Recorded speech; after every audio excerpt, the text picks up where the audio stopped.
You have any plans this spring? No, not really. Just with Bella doing soccer, and Levi just being Levi. That's right. Being a 2-year-old tornado. But that pretty much takes up our Saturdays and just keeping the kids outside. That's right. We're in the soccer. My youngest is playing soccer. Both my girls are in dance. So dance recital season's coming up. So that's be in right. full swing before too long. Yeah, Bella's doing dance at her school, and she's got her recital. I'm supposed to know when, but it's coming up, I think. Yeah. It's fun though. It's fun to watch them get kind of into something that they're interested in. It's a busy stage of life, but it's a fun stage too. Yeah, see, I guess next year we'll have 2 of them doing sports of some sort in the spring, because Levi will be old enough to do t-ball, I think. But regardless, coming up fairly soon, it'll be both directions.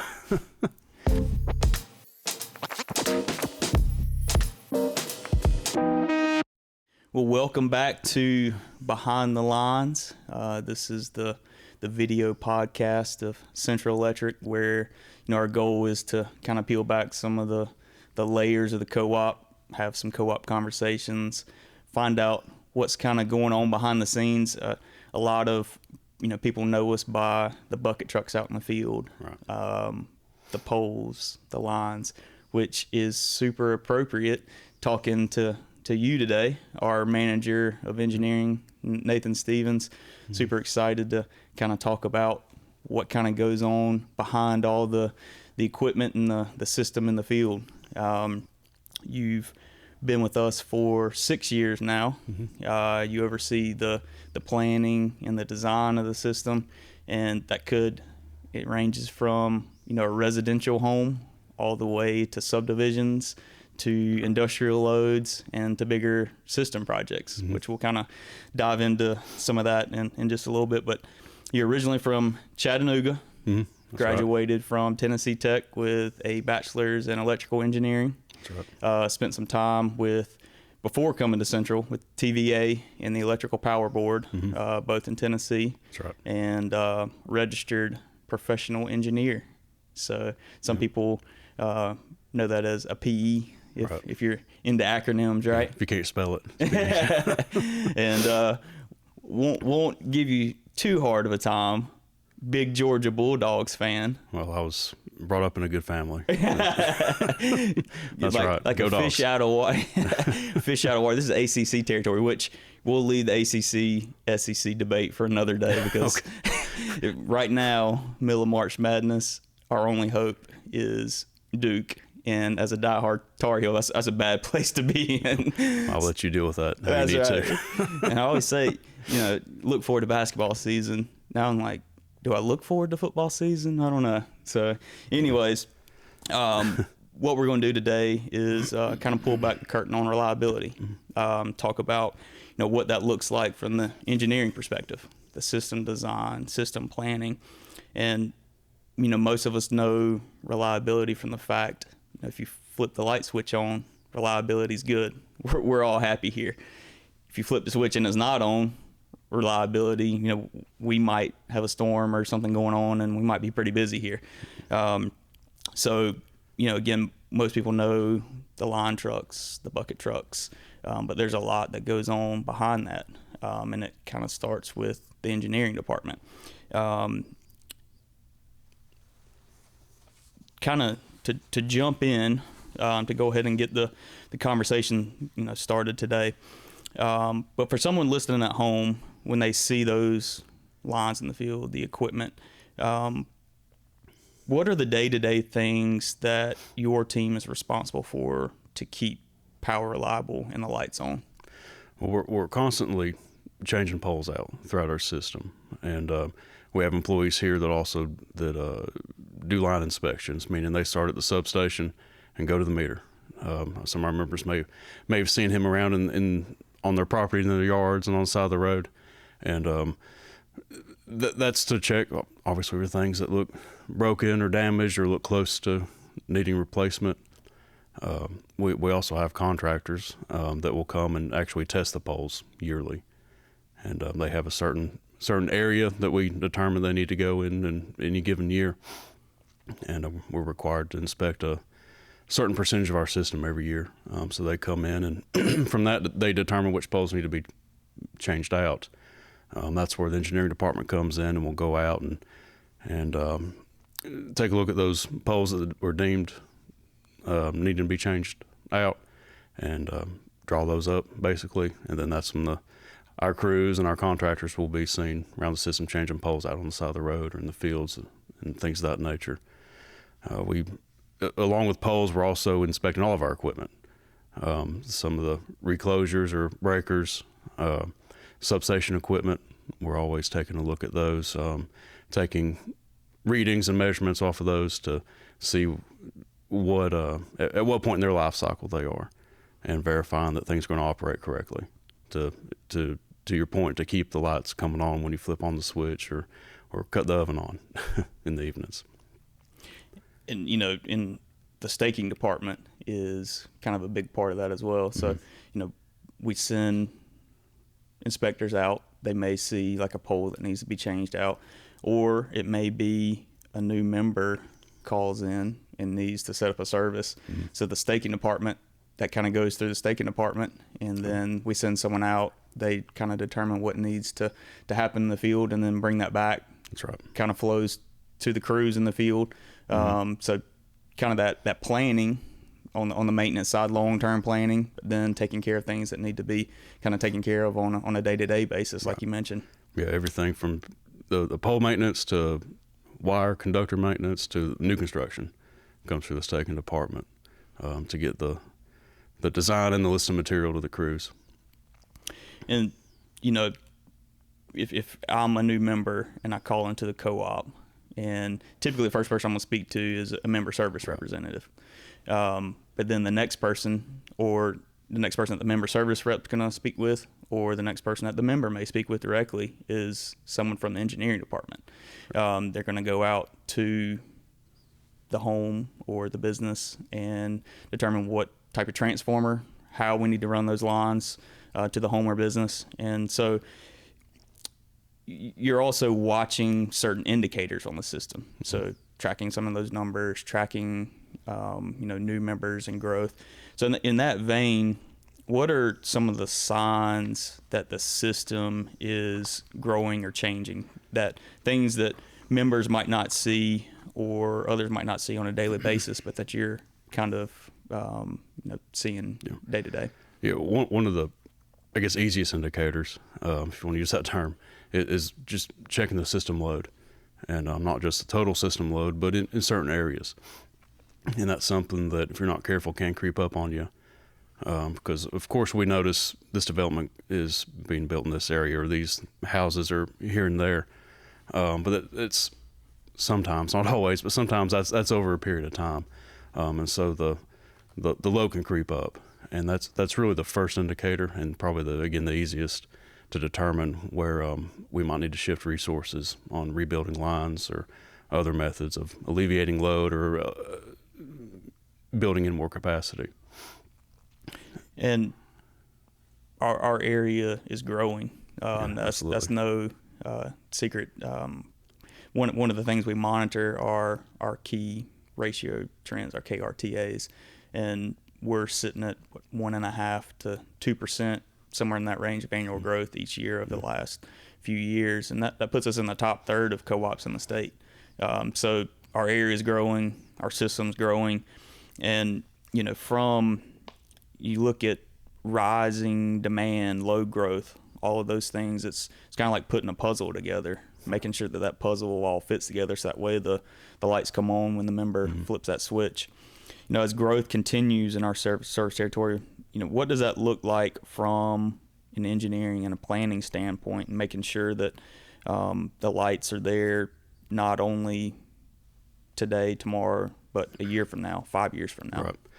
Well, we try to, one of the tools that we use to kind of keep a check on the long-term planning is, we'll look, there's resources from the different counties that we serve in their planning, economic development departments, that, they'll post all the public hearings and things of that nature. So we may see a subdivision that's at least planning to come to our territory in a few years, we can already get that kind of in the back of our minds to know, hey, this part of our area looks to be growing. A lot of these subdivisions take a decent amount of time to be constructed. So that helps give us some time to know. And one or two subdivisions on a circuit isn't going to make or break the circuit or make us go and reconduct or rebuild the line.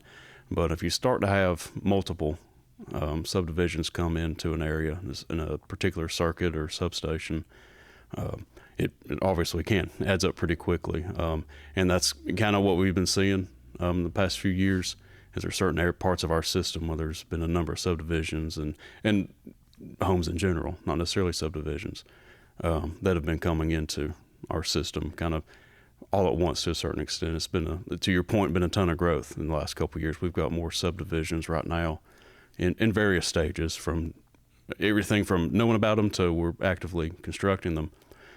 We've got more than I think we've ever had that I'm aware of right now. So trying to move those resources around to those areas and keeping up with, again, the system. It's one thing to install the facilities for a subdivision. It's another thing to ensure the backbone, the conductors and substations is there to serve that capacity. Chatham Park is a prime example. Exactly. Pittsburgh, just a small pocket 10, 15 years ago.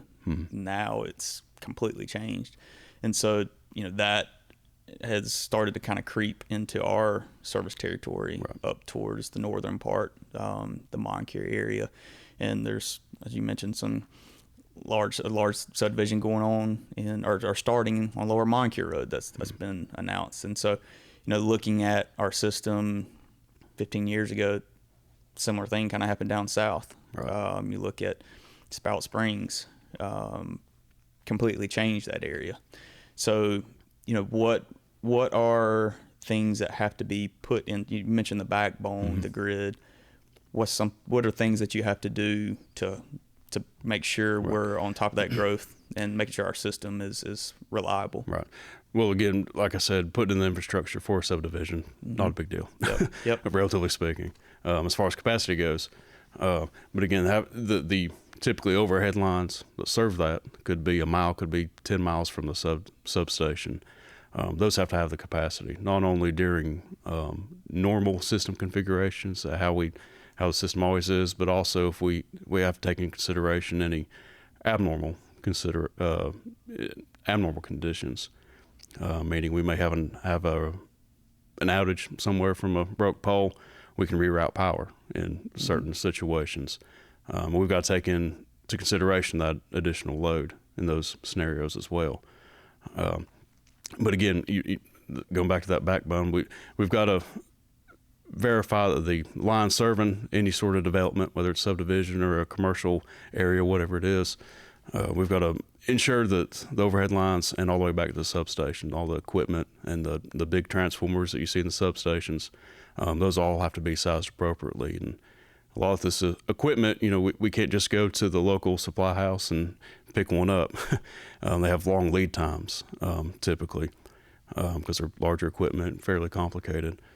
So we've got to be sure that we keep ahead of all this growth and to ensure we have the equipment before we need it, ideally, but to make sure it's in place so we can serve our members in all scenarios.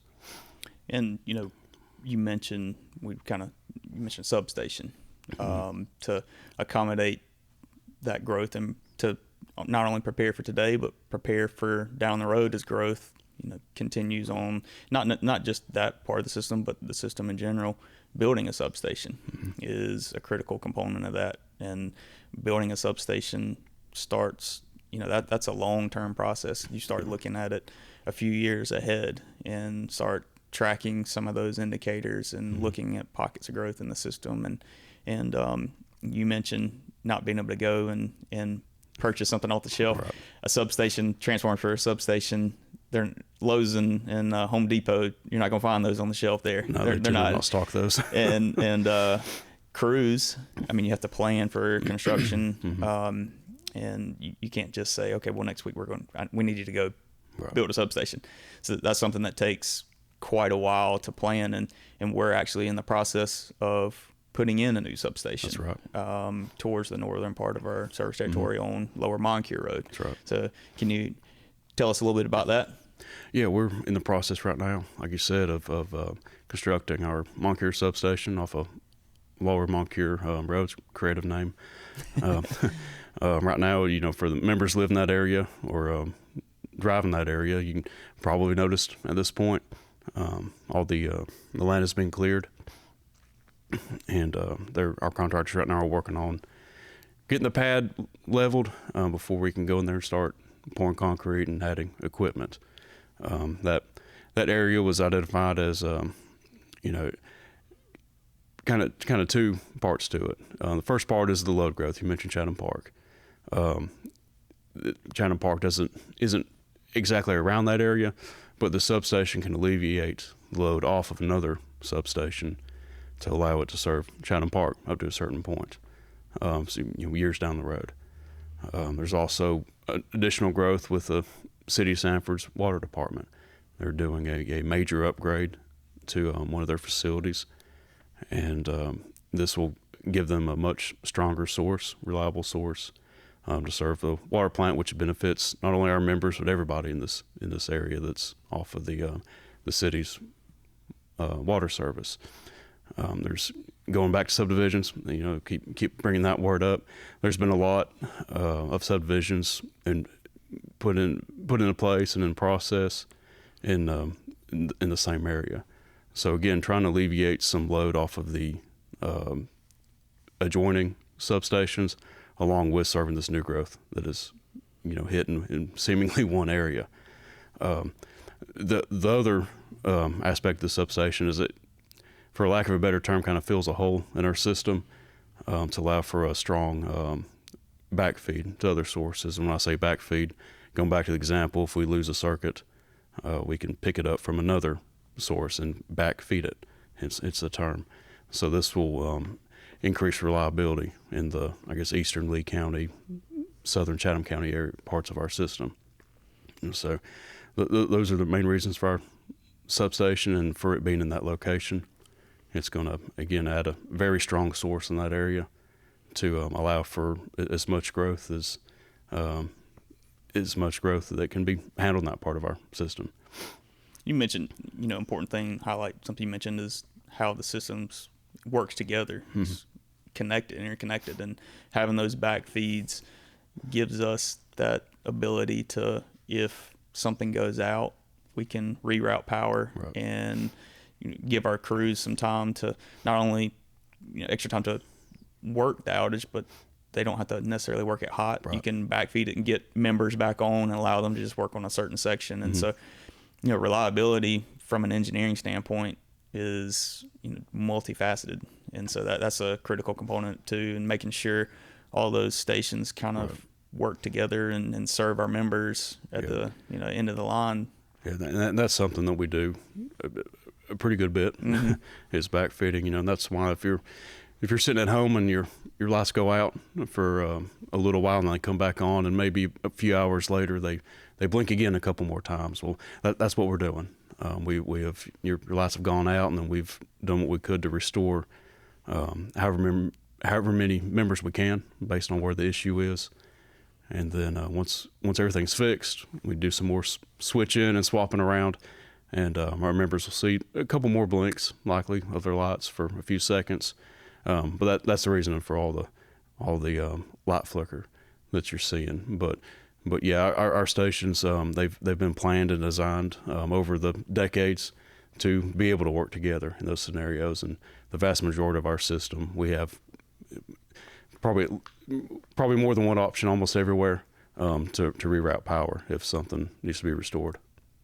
And so, back to the new Moncure station, we started clearing the lot out there, and obviously there's been a lot of planning that's gone in to it beforehand with lining up equipment, and there's different stages. What's the timeline look like for building a station? We started the process with the with Sanford and Lee County, just with permitting things of that nature and getting the property probably about 3 years ago. And it was January of this year was when we actually started doing work.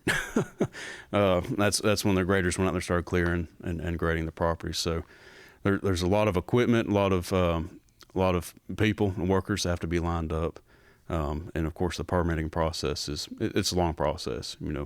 All the different agencies and government entities have to do their checks to make sure that what not just what we're doing, but any project is beneficial and not doing having any adverse effect on the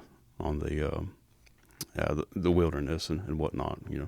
Of course, we want to be good stewards to our environment, but it is a long process to get those permits in place. But like I said, it's about a 3-year process so far before we could even get into physical work. Let's call it that instead of actual. And it's engineering studies that go into it, load studies. Right. There's a lot of studying and analyzing that goes into making sure you're putting it in the right place, and then getting the ball rolling and actually constructing it and getting it online. That's right. But that's high level. So building a substation is high level. There's also granular decisions that are made when you're staking a job or when you're looking at the system overall.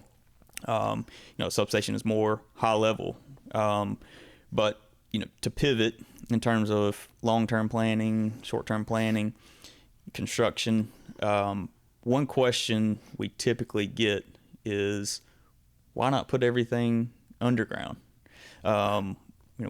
Why can't you put the substation underground, or why can't you put all lines running through the country underground? So kind of talk about, the decision and the line of thinking and the planning that goes into, making that decision of whether you run lines overhead or underground.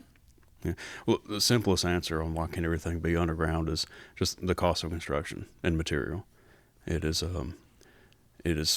many times more expensive to put things underground versus overhead. That being said, most all of our new construction is underground.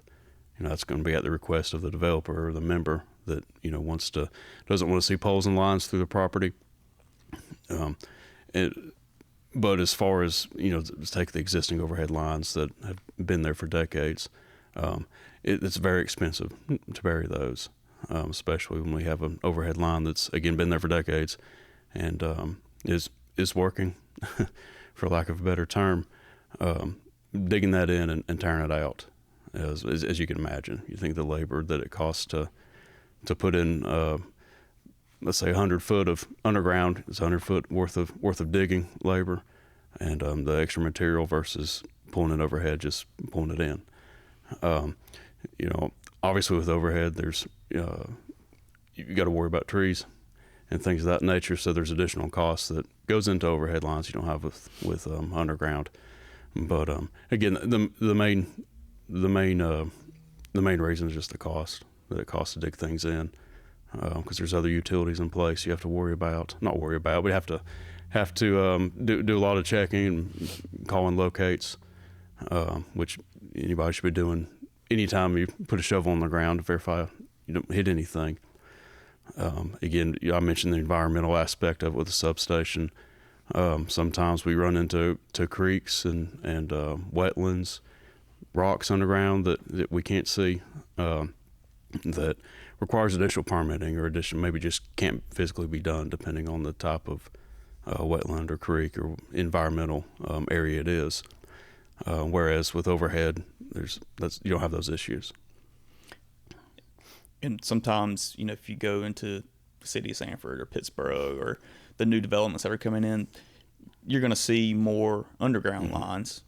Houses are kind of closer together, more consolidated type area. And I think it's easy to forget how rural our system is.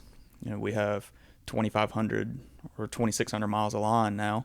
1,800 of that roughly is overhead. So the reason being is we have miles and miles of line out in the countrysides that you may serve one member on a mile of line, whereas you go inside a development and you have multiple members within 1 mile. The efficiency, you never know what you're going to hit when you're digging into the ground. If you get out in the some parts of the system extremely rocky, and it's extremely difficult to run those lines. That and yes, and so we're going to pivot in just a second. One thing you mentioned with overhead lines, trees are growing, they don't stop growing, so that that presents a challenge with overhead lines. And with underground, you probably have less frequent, but then you have less frequent outages. But when an outage does occur, you have to troubleshoot it. You have to figure out where the line went bad, and it's buried underground. It's not as easy to tell, and so that the outages, if there is an outage, could be extended. You might have to pull a new line in, or there's lots of difficulties that come along with that as well. But in terms of maintaining overhead lines, the biggest struggle is trees. They're growing every day, right? And the wind likes to blow them over. So right-of-way maintenance is critical from a reliability standpoint to maintaining overhead lines. Right. What makes right-of-way maintenance so critical, though? Well, outages caused by trees and branches is the number one cause. Vegetation and animals is probably one and two. But so therefore, keeping those branches and trees away from our lines is obviously going to enhance our reliability. One of the issues is we have a 30-foot right of way, so that's 15 foot on either side. So that's basically what we're allowed to cut on our members' property. If you think about that, 15 feet away from the line, it doesn't take a very tall tree to be able to reach over there and touch it. So it's something that we're always fighting. We'll always fight and battle as these trees growing. Obviously we need trees. We all love seeing trees. Just wish they were a little bit further from our lines sometimes. But it's arguably one of the most important line items that we take care of here at Central Electric, and for any electrical utility, is keeping up with those trees that are being trimmed. It's springtime right now. Things are growing extremely quickly right now. The leaves are coming back on the trees, so they catch more wind. When on days like today and yesterday that were very windy, so it's just having our tree crews that are contracted out, in certain areas. We try to, based on some of our outage metrics and what we hear from our linemen out in the field, that say, hey, this line is in pretty bad shape. Can we have the tree crews look at it? And so they'll go and hit that spot and then go back. They have a cycle to where they'll go throughout the entire system, and within 5 years, I believe. But I would hit that point again. It's a question I've been asked multiple times by our members. Can we, just clear all the trees up? And so, well, we have 30-foot right of way, so we can clear up 30 feet and mow under it. But it's these big, tall trees. A lot of times somebody might notice either a dead tree that's outside of our right of way, or it could be a live tree that's just leaning for whatever reason. The roots have pulled up a little bit, and we'll go to the property owner and say, hey, this tree is leaning towards our line. Can we take care of it before it takes the line down? And vast majority of the time, our members are very easy to work with as far as that goes. And they understand that if a tree falls on a line, it could cause an extended outage, not just for them, but for all their neighbors and their community. But it is, circling back around to maintenance where we started up, that's probably one of the key maintenance projects, if you will, that we're continuously working on and maintaining. And, shout out to operations department and our right-of-way contractors. They do a really good job of keeping up with that maintenance. And going back to the number, 1,800 miles of overhead line, did some numbers, just number crunching. 5-year cycle, let's say a 5-year cycle, That's, that comes out to be roughly a mile a day that you have to maintain in order to keep up with the fox. I mean, they're constantly out on the system, and in the spring when you'll see them, heavily hitting the right of ways, which we do year round. But the big thing that we typically see too is the trees from outside the right of way area. Right. That's such a, we maintain that 15 foot on each side, but Mother Nature doesn't discriminate when the wind comes through. That's right. And so pushing, it could be from the other side of the road.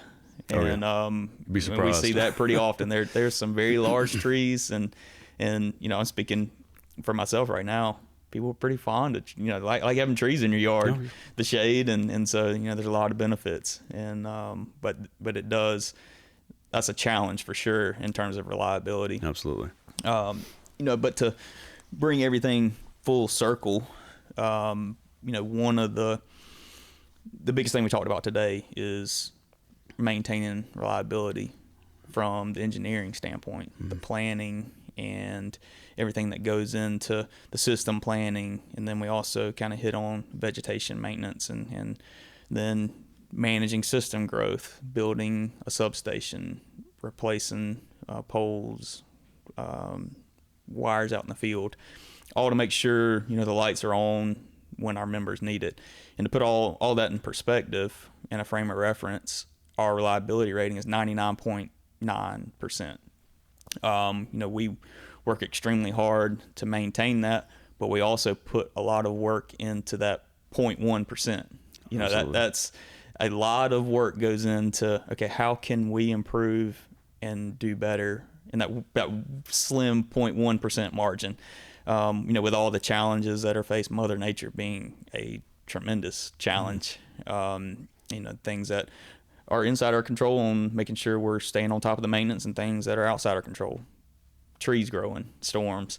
But 99.9%, that's an extremely strong number, and one that, we're extremely proud of. But it's because our members, we're taking care of our members, and, all the work that you all do on the engineering side, is a big part of that, making sure that we're staying on top of the system growth, and building substations when that time is needed. Right. But planning, that's a big thing. We talked a lot about that today, and staying ahead of those challenges and putting our members first in everything we do. So super appreciate you jumping on and talking about the engineering side. That's not something that people see on a day-to-day basis, but is a critical component of making sure everything is running smoothly. So that kind of gives everyone a glimpse into what you are monitoring on a day-to-day basis, and to everyone out there listening in, thanks so much for tuning in with us on this episode of Behind the Lines. And it's been great to hear that perspective of the co-op, and we're looking forward to many more conversations down the road from team members, and showing our members and community the work that's going on here at the co-op to make sure we continue doing the best we can to serve our members and community. So thank you. Yeah, thanks for having me, James. Enjoyed it. Appreciate it. Signing off from Behind the Lines with Nathan Stevens. We'll see you next time.